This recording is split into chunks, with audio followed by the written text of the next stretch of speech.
વિદ્યાર્થી મિત્રો, આજે આપણે ધોરણ 10નું જે 11મું કાવ્ય છે શિકારીને એ ભણવા જઈ રહ્યા છીએ. અને આ જે કાવ્યના લેખક છે, કાવ્યના કવિ જે છે એ કલાપી છે, જે એમનું ઉપનામ છે, એનું પૂરું નામ, સાચું નામ છે સુરસિંહજી તખ્તસિંહજી ગોહિલ. અને આપણે આ કલાપી, આ એમના નામથી ખૂબ પરિચિત છીએ. આપણે એનું મૂળ નામ યાદ નહીં હોય, પણ કલાપી કવિથી ખૂબ આપણે એને સારી રીતે ઓળખીએ છીએ. મતલબ એ કલાપી નામથી ખૂબ જ પ્રસિદ્ધ છે. તેમનો જન્મ 26/1/1874 રોજ થયો અને તેમનું અવસાન છે એ 9/6/1900 સાલમાં એમનું અવસાન થયું.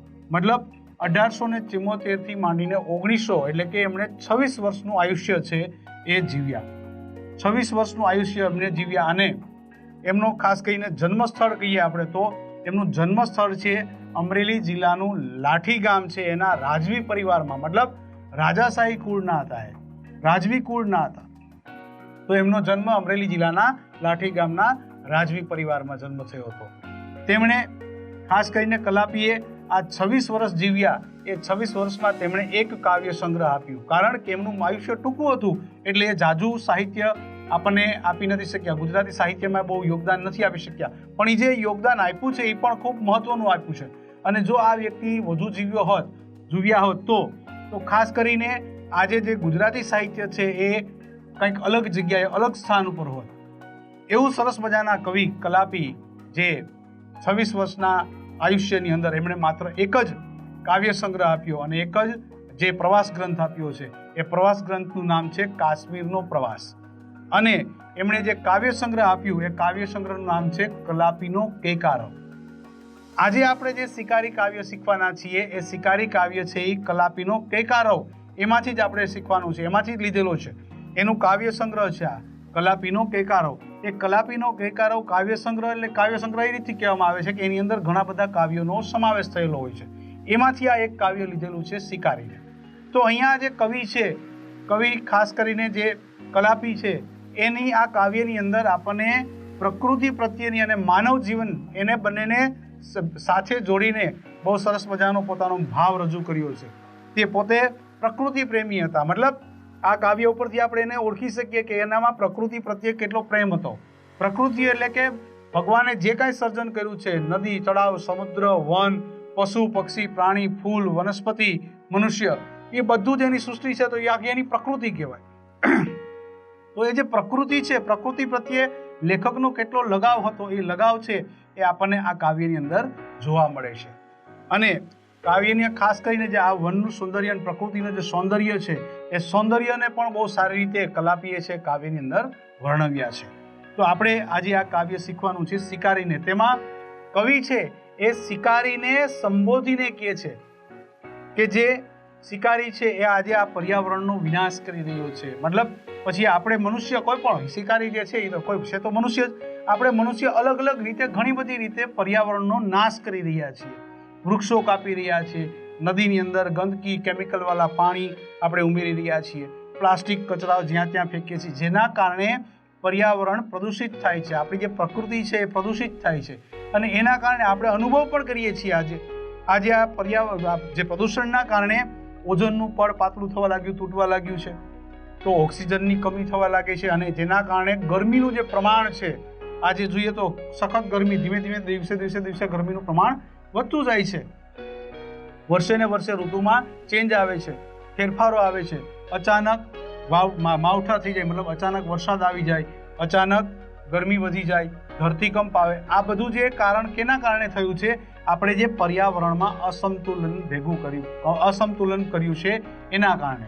મતલબ એનું સમતોલન આપણે જાળવી શક્યા નથી. તો આ કાવ્યની અંદર જે કવિ છે એ શિકારીને રોકતા કહે છે, એને વાળતા કહે છે કે આ જે તું સંહાર કરે છે એને તું બંધ કર. તો આવું સરસ મજાનું પ્રકૃતિને લગતું, પ્રકૃતિને બચાવવા માટેનું જે આપણને કવિએ ઉપાયો આપ્યા છે આ કાવ્ય મારફતે આપણે જોઈએ. અને આ કાવ્ય દ્વારા આપણે પર્યાવરણને બચાવવું હોય તો પર્યાવરણની અંદર આપણા જે સમાજની અંદર, આપણા જે પ્રકૃતિની અંદર જે કાંઈ વસ્તુ છે એ આપણો એક કુટુંબ છે, આપણું એક આખું આશ્રમ છે, સંતોનું આશ્રમ છે. એવું સરસ મજાનું આ ભાવ દર્શાવતું આ કાવ્ય આપણે માણીએ. તો આની આપણે એક એક પંક્તિ જોઈએ. આનું આપણે ગાયન કરી શકતા નથી, કારણ કે આ કાવ્યનો જે સાહિત્ય પ્રકાર છે આપણે સોનેટ કહી શકાય, સોનેટ છે, અને એનો રાગ આપણને પૂરતો મળી શકતો નથી, એટલે આ કાવ્યને હું ગાતો નથી, પરંતુ એક એક પંક્તિ તમને સમજાવીશ. તો આપણે કાવ્ય સમજવાની શરૂઆત કરીએ તો પહેલી પંક્તિ છે, એમાં રહેવા દે આ સહાર યુવાન. જો આ રહેવા દે આ બે શબ્દો છે, એ બે શબ્દો આપણને ઘણું બધું કહી જાય છે. આપણે આ શબ્દ ક્યારે પ્રયોજન કરીએ? જ્યારે કોઈ વસ્તુનું વધારે પડતું અતિશયોક્તિ થઈ ગયું, મતલબ વધારે પડતું એનો આપણને તકલીફ થતી હોય, એના કારણે આપણે કહીએ છીએ કે હવે રહેવા દે, હવે બસ કર, હવે બંધ કર. તો રહેવા દે આ સહાર યુવાન તું, ઘટેના ક્રૂરતા આવી વિશ્વ આશ્રમ સંતનું. હે યુવાન, હે શિકારી જે છે એને યુવાનને સંબોધીને કહે છે કે યુવાન તું રહેવા દે આ જે સહાર એટલે નાશ, વિનાશ. તો જે આ નાશ કરવાનું કાર્ય છે એને તું બંધ કર. ઘટેના ક્રૂરતા, ઘટવું એટલે અહીંયા માઇનસ થવું, ઘટવું એમ નથી, અહીંયા ઘટવું એટલે શોભવું. ઘટેના ક્રૂરતા આવી ક્રૂરતા શોભે નહીં, કારણ કે આ વિશ્વ આશ્રમ સંતનું, આ આખું જગત જે છે, આખી પ્રકૃતિ છે, એ વિશ્વમાં જે વિશ્વ આખું છે એક આશ્રમ છે, સંતોનું આશ્રમ છે. સંતોનું હંમેશા પરોપકારી ગુણ હોય. સંત છે એ ક્યારે કોઈનું નુકસાન કરે નહીં, હંમેશા પરોપકારી જીવન જીવતા હોય. તો આ સંતોનો આશ્રમ છે, આખી પ્રકૃતિ છે એ સંતોનો આશ્રમ છે. તો આવા આશ્રમની અંદર આવી જે વિનાશક જે પ્રવૃત્તિ છે એ પ્રવૃત્તિ તને શોભા નથી દેતી, એવું જે કવિ છે એ શિકારીને રોકતા કહે છે. બીજી પંક્તિમાં આપણે જોઈએ તો પંખીડા ફૂલડા રૂડા લતા આ ઝરણા તરુ, ઘટેના ક્રૂર દ્રષ્ટિ અહીં ત્યાં વિશ્વ સૌંદર્ય કુમળું. પંખીડા ફૂલડા રૂડા, જો આ પંખીડા શબ્દ યુઝ કર્યો છે, પંખીનું બહુવચન ખરેખર પંખીઓ થાય. ગુજરાતીમાં આપણે ઓ કે આ પ્રત્યય લગાડવાથી બહુવચન કરીએ છીએ, પણ અહીંયા પંખીનું ડ પ્રત્યય લગાડી એમાં આ ઉમેરીને પંખીડા. તો આ એક શબ્દની જે રચના છે એના ઉપરથી પણ આપણને કવિની ખ્યાલ આવે કે કવિ છે એ ખરેખર કેવા શબ્દો દ્વારા કાવ્યની અંદર જીવંતતા, કાવ્યની અંદર સુંદરતા પ્રગટ કરતા. તો આ શબ્દો પંખીડા, ફૂલડા, ફૂલનું બહુવચન ખરેખર ફૂલો થાય, પણ ફૂલડા તો વિવિધ પ્રકારના જે પક્ષીઓ છે, પંખીઓ છે, ફૂલો છે, સુંદર ફૂલો છે. પછી લતા એટલે વેલી અથવા વેલ. પછી આ ઝરણા છે અને તરુ એટલે વૃક્ષ. તો પંખી છે, ફૂલ છે, વેલી છે, પછી ઝરણા છે, તરુ છે, નદી, તળાવ, જે કંઈ આપણને આપ્યું છે ભગવાને, એ બધાની અહીં ખાલી વાત કરે છે કે પંખીડા, ફૂલડા, રૂડા, લતા, આ ઝરણા, તરુ, આ વૃક્ષો, આ ઝરણા, આ પક્ષીઓ, ફૂલડા બધા આપણને જે સુંદર મજાના આપેલા છે. ઘટેના ક્રૂર દ્રષ્ટિ અહીં ત્યાં. ઘટેના એટલે શોભે નહીં, આવી જે ક્રૂર દ્રષ્ટિ છે, આપણી જે નાશ કરવાની જે વૃત્તિ છે, જે દ્રષ્ટિ છે, એ શોભે નહીં, કારણ કે વિશ્વ આખું છે એક સૌંદર્ય કુમળું છે, કોમળ સુંદરતા વાળું આખું વિશ્વ છે. આપણા આ જે વનસ્પતિ છે, વૃક્ષો છે, જંગલ છે, આ બધું આપણે જ્યારે બહાર, આનું ઉદાહરણથી આપણે સમજીએ વ્યવસ્થિત રીતે, આપણા વ્યવહારિક જીવનનું ઉદાહરણ, તો આપણે બહાર ક્યારેય ફરવા જઈએ છીએ ત્યારે આપણે ઝરણું પડતું હોય, ઝરણાનો ધોધ પડતો હોય, અને આજુબાજુ હરિયાળી છાયા હોય, અને જે પર્વતીમાળાનીમાંથી ઝરણાઓ વહેતા હોય, એની આસપાસ જે વનસ્પતિઓ ખીલી હોય, એના કારણે જે કોમળ સુંદરતા, જે પ્રકૃતિની જે કોમળ સુંદરતા ખીલેલી હોય, એ આપણને ગમે, એટલે આપણે આવા સ્થળોએ ફરવા જતા હોઈએ છીએ. તો આવી જે વિશ્વ આખું છે આપણું કોમળ સૌંદર્ય છે, ભગવાને કંઈક ને કંઈક વસ્તુઓ યોગ્ય રીતે રચના કરીને આપણને આ પ્રકૃતિમાં મૂકેલું છે, એકબીજા સાથે સંકળાયેલું છે. તો આપણે આ એકબીજા સાથે આવી ક્રૂર દ્રષ્ટિ હોવી જોઈએ નહીં. તો આપણને કવિ છે આ પંક્તિમાં કે બીજી પંક્તિમાં પંખી, ફૂલ, ઝરણા છે, વૃક્ષો છે, એ બધું આપણા વિશ્વનું કોમળું સૌંદર્ય છે, એના તરફ આપણી જે દ્રષ્ટિ છે એ ક્રૂરતા ભરી હોવી જોઈએ નહીં. આગળની પંક્તિમાં આપણે ત્રીજી પંક્તિમાં જોઈએ તો તીરથી પામવા પક્ષી વ્યર્થ આ ક્રૂરતા મથે, તીરથી પક્ષી તો નાના કિંતુ સ્થૂળ મળી શકે. શિકારી છે તીરથી પક્ષીનો શિકાર કરે છે. આપણે જંગલમાં ઘણી જગ્યાએ આપણે જોતા, પહેલાના જે રાજા રજવાડાઓ છે બધા શિકાર કરતા ને બધું હતું, પણ ત્યારે સામે એટલું જંગલની એની જે સુવિધા હતી બહુ સારી હતી. પણ હવે માણસો છે પોતાના સ્વાર્થ માટે પ્રાણીઓ અને પક્ષીઓનો સંહાર કરવા લાગ્યા છે. બરાબર, આપણે અલગ અલગ પ્રકારના જે લોકો છે એ આવી પ્રાણીઓના જે અમુક અંગો છે એ વેચીને પૈસા કમાય છે, પોતાના સ્વાર્થ માટે એ પ્રાણીઓનો જીવ જોખમમાં મૂકે છે, એના જીવનું બલિદાન લે છે. તો એવા જે આ જે આપણી ક્રૂરતા છે એના વિશે લેખક કહે છે, શિકારીને કહે છે કે તીરથી પામવા પક્ષી વ્યર્થ આ ક્રૂરતા મથે. તીરથી તું એને પામવા માટે જે તીર મારી અને કદાચ તું એને મારી નાખીશ તો એ તારો વ્યર્થ પ્રયત્ન છે. આ ક્રૂરતા વ્યર્થ આ ક્રૂરતા મથે, મતલબ આવી જે ક્રૂરતા કરવામાં તું મથે છે પણ એ તારી વ્યર્થ, જે તારી જે મથામણ છે, એ જે પ્રયત્ન છે એ તારા ખોટા છે. કારણ કે તીરથી પક્ષી તો નાના કિંતુ સ્થૂળ મળી શકે. તીર મારીને માત્ર જે પક્ષી છે એ પક્ષીનું જે મૃતદેહ મળશે, સાચું જે પક્ષીનું જે ગાયન છે, જે ગીત છે એ આપણને મળી શકતું નથી. આપણે સવારના પોરમાં જોશો તો સવારના વહેલા ઉઠીએ અને આસપાસ જો વૃક્ષો હોય તો વૃક્ષોની અંદર જે પક્ષીઓ બેઠા હોય અને એનો જે સંગીતમય અવાજ છે, એનો જે કલરવ છે, એ કલરવ સાંભળીને આપણું જે આનંદ છે, આપણું મન છે એ પ્રફુલ્લિત થઈ જાય. તો એ જે ગુણ છે, એ જે ભાવ છે, એ આ પક્ષીને મારી દેવાથી પછી ક્યારેય આપણને આ પક્ષીઓના સંગીત છે જોવા મળશે નહીં. એટલે કે માત્ર એનું સ્થૂળ શરીર મળશે, માત્ર એનું મૃતદેહ મળશે, તને પક્ષી મળતું નથી. તો આ તીર મારી અને જે પક્ષીને પામવાનો જે ખોટો પ્રયત્ન કરે છે એ તું રહેવા દે. કારણ કે તીર મારીને માત્ર પક્ષીનું મૃત શરીર જ મળશે, એ પક્ષી મળતું નથી. આગળની પંક્તિમાં કહે છે પક્ષીને પામવાને તો છાનો તું સુણ ગીતને, પક્ષી તેના પ્રભુ સાથે હૈયામાં મળશે તને. પક્ષીને પામવું હોય, જો આ પક્ષીને તારે મેળવવું હોય, ખરેખર સાચી રીતે જો તારે એને મેળવવું હોય, એને હાસિલ કરવું હોય તો ખરેખર છાનો માનો, ચૂપચાપ, છાનો એટલે ચૂપચાપ, શાંતિથી ક્યાંક એના જે ગીત છે એને સાંભળ. સુણ એટલે સાંભળવું.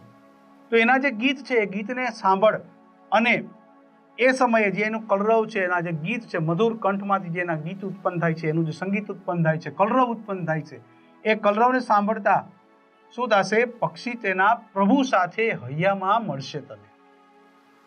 તો પક્ષી છે તેના પ્રભુ સાથે, તો તેના પ્રભુ એટલે કોણ? એનું જે સંગીત છે એ સંગીત છે એની ભક્તિ છે.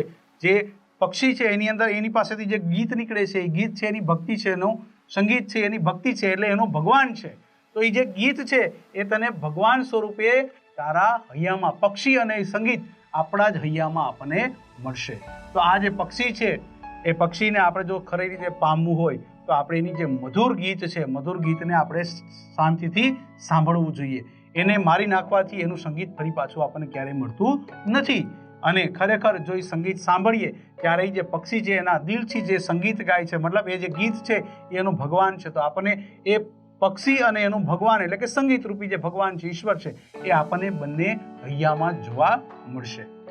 આગળની પંક્તિ જોઈએ તો સૌંદર્ય વેડફી દેતા નાના સુંદરતા મળે, સૌંદર્ય પામતા પહેલા સૌંદર્ય બનવું પડે. જો અહીં સૌંદર્ય શબ્દ છે એ ભાવવાચક નામ છે. સૌંદર્ય જે હોય, સુંદરતા જે હોય એને આપણે અનુભવી શકીએ છીએ, એને આપણે સ્પર્શી શકતા નથી, એને આપણે ગણી શકતા નથી. પણ છતાંય જો જેને ન ગણી શકાય એનું બહુવચન ન થાય, પણ છતાંય અહીંયા બહુવચન કર્યું છે. કેવી રીતે? આ જો શબ્દોની જે જણાવટથી, ખૂબ છણાવટથી આ જે શબ્દોનું જે રચના કરી છે કવિએ, એ પણ એક કાબિલે તારીફ છે કવિની. સૌંદર્ય એનું બહુવચન કર્યું છે. સૌંદર્ય મતલબ વિવિધ પ્રકારની જે સુંદરતા છે તે. આપણે અલગ અલગ ક્ષેત્રમાં જઈએ તો અલગ અલગ પ્રકારના સુંદર દ્રશ્યો જોવા મળે. એક સરખા જ બધા દ્રશ્યો નથી હોતા, અલગ અલગ દ્રશ્યો જોવા મળે છે. એટલે એ બધા સુંદરતાને ભેગું કરીને કહે છે સૌંદર્ય વેડફી દેતા નાના સુંદરતા મળે. આપણે જો આ સૌંદર્ય છે, આ બધું વૃક્ષો છે કાપી નાખીએ, પશુ પક્ષીઓને જે મારીને છે એનો શિકાર કરીએ છીએ, તો એનાથી આપણી જે સુંદરતા છે વેડફી દેવાય, એનાથી સુંદરતા મળતી નથી. એને મારી નાખવાથી, એનો નાશ કરવાથી સુંદરતા મળતી નથી. સુંદરતા જો આપણે મેળવવી હોય, સૌંદર્ય જો આપણે પામવી હોય, સૌંદર્ય, તો સૌંદર્ય પામતા પહેલા સૌંદર્ય બનવું પડે. મતલબ સૌંદર્યને જો આપણે ખરે સાચી રીતે માણવું હોય, એનો આનંદ મેળવવો હોય તો આપણે પણ સૌંદર્ય બનવું પડે. મતલબ આપણે આપણા અંદર સૌંદર્યતા ઉત્પન્ન કરવી પડે. આપણે બાહ્ય સુંદરતા તો લઈ આવીએ છીએ. આપણે અત્યારનું વિજ્ઞાન ટેકનોલોજીના કારણે ઘણા બધા પ્રકારના આપણને પ્રસાધનો એવા મળે છે કે આપણે બાહ્ય એવી વસ્તુઓ લગાવીને ખૂબ સુંદર લાગી શકીએ છીએ. પણ ખરેખર બાહ્ય સુંદરતા છે એ આપણી સાચી સુંદરતા નથી. કે લેખક કહે છે કે આપણે અહીંયા સૌંદર્યને જો પામવું હોય તો આપણે સૌંદર્ય બનવું પડે. મતલબ આપણે સુંદર બનવું પડે, પણ કઈ રીતે? આત્મારૂપી. આપણે અંદરથી, દિલથી શુદ્ધ બનવું પડે, એનાથી સુંદર બનવું પડે. અને ક્યારે બની શકીએ? જ્યારે એકબીજા પ્રત્યે કોઈ જાતનો વેરભાવ, રાગ, દ્વેષ એવો કોઈ ભાવ ન રાખીએ, એકબીજાને ઉપયોગી થવાની એક કુટુંબના ભાવથી આપણે રહેવાનો પ્રયત્ન કરીએ. અને આ પંક્તિ દ્વારા આપણને લેખક છે એક કુટુંબનો ભાવ પણ રજૂ કરે છે કે આપણું જે આ આખી ધરતી છે એ આપણું કુટુંબ છે, આપણું વિશ્વ છે, આખું આપણું કુટુંબ છે. જો આપણે એવી ભાવના પામવા લાગીએ તો આપણે ખરેખર સાચી સુંદરતા, આખી દુનિયાની જે સુંદરતા છે આપણે મેળવી શકીએ. આપણા ગુજરાતીમાં એક કહેવત પણ છે, જેવી દ્રષ્ટિ એવી સૃષ્ટિ. આપણે કોઈ પણ આપણી જો દ્રષ્ટિ સારી હશે તો આપણને આખું જગત છે આ સારું લાગશે, પણ આપણી દ્રષ્ટિ નબળી છે, આપણા દ્રષ્ટિમાં વિચારો ખરાબ છે તો આપણને આખો સમાજ પણ ખરાબ લાગે, આખું વિશ્વ છે આપણને ખરાબ લાગે છે. તો અહીંયા આપણે સૌંદર્ય મેળવવા માટે આપણે સુંદર બનવું પડે, મતલબ આપણે આત્માથી શુદ્ધ થવું પડે, આત્માની અંદરથી આપણે દિલથી શુદ્ધ થવું પડે, એનાથી આપણે સુંદરતા આપણી વધે છે. તો આપણે અંદરથી સુંદર થવું પડે. આગળની પંક્તિ કહે છે, સૌંદર્ય ખેલવું એ તો પ્રભુનો ઉપયોગ છે, પોષવું પૂજવું એનો ઉપભોગ છે. આપણે જે સૌંદર્ય છે, સૌંદર્ય ખેલવું મતલબ સૌંદર્યતાની નીચે આપણે જે રમીએ છીએ, આનંદ કરીએ છીએ, તો એ શું કરીએ છીએ? આપણે સૌંદર્યતાનો ઉપયોગ કરીએ છીએ. કેનો? પ્રભુનો ઉપયોગ કરીએ છીએ, કારણ કે પ્રભુએ આપણને આપેલું છે, ભગવાને ઈશ્વરે આપણને આપેલું છે. તો આ જે સૌંદર્યતાનો જે આપણે ઉપયોગ કરીએ છીએ, એનાથી જે આનંદ મેળવીએ છીએ, પ્રાપ્ત કરીએ છીએ, એ આપણને પ્રભુનો ઉપયોગ છે. આપણે એનો ઉપયોગ કરીએ છીએ સૌંદર્યતાનો. ભગવાને આપ્યું છે પ્રકૃતિ, તો આપણે એનો આનંદ માણીએ, એનો ઉપયોગ કર્યો કહેવાય. પોષવું પૂજવું એનો ઉપભોગ છે. તો આપણે એને ખરેખર જો સાચવી રાખવું, એની જાળવણી કરવી હોય તો આપણે એને પોષણ આપવું જોઈએ, આપણે એની પૂજા કરવી જોઈએ. એનું સરસ મજાનું એક ઉદાહરણ આપણે જોઈએ તો આપણે ઘરની અંદર મંદિરમાં મૂર્તિ હોય તો એ મૂર્તિને આપણે કેટલું બધી સાચવીને રાખશું, આપણે એને જરા પણ કંઈ નુકસાન ન થાય, એ મૂર્તિ ખંડિત ન થાય, એનું ખૂબ કાળજી લેશું. કારણ કે આપણને એની અંદર વિશ્વાસ છે, શ્રદ્ધા છે, એના પ્રત્યે પ્રેમ છે, ઈશ્વર પ્રત્યેનો. તો એવી રીતે આ આખું જગત છે ઈશ્વરનું બનાવેલું છે. આ જે આખી પ્રકૃતિ છે એ આપણને ઈશ્વરે આપી છે, તો એ પણ આપણો ઈશ્વર છે. તો આપણે જેમ ઈશ્વરની જેમ સંભાળ રાખીએ છીએ, એમ આપણે આ જે સૌંદર્યતા જે છે એની પણ આપણે સંભાળ રાખવી જોઈએ, એની પણ પૂજા કરવી જોઈએ. તો જ આપણે એનો સાચો ઉપયોગ કરી શકશું. આપણે એનો ભોગ લેવો જોઈએ નહીં, આપણે એનો નાશ કરવો જોઈએ નહીં, આપણે એનું સંવર્ધન કરવું જોઈએ, એમાં વધારો કરવો જોઈએ. આપણે અત્યારે જોઈએ છીએ વૃક્ષો કપાઈ જાય છે, તો એના કારણે ઘણી બધી મુશ્કેલીઓ સર્જાણી છે. તો આપણે ઘણા બધા લોકો હવે ધીમે ધીમે એ બાબતે જાગૃત થાય છે અને ધીમે ધીમે છે એ જંગલોનું સંવર્ધન મતલબ એનો વધારો, એમાં વૃદ્ધિ કરવાનો પ્રયત્ન કરી રહ્યા છીએ. ખરેખર જો આપણે આ જે જગત છે વિશ્વને સુંદર બનાવવું હોય તો આપણે આ જે વિનાશ કરીએ છીએ, વિનાશને આપણે રોકવો પડે. અને જે નુકસાન કરી ચૂક્યા છીએ એની ભરપાઈ કરવા માટે આપણે એનું વૃક્ષો વાવીને એનાથી આપણે સંવર્ધન એનું કરવું જોઈએ, એને આપણે આગળ વધારવું જોઈએ.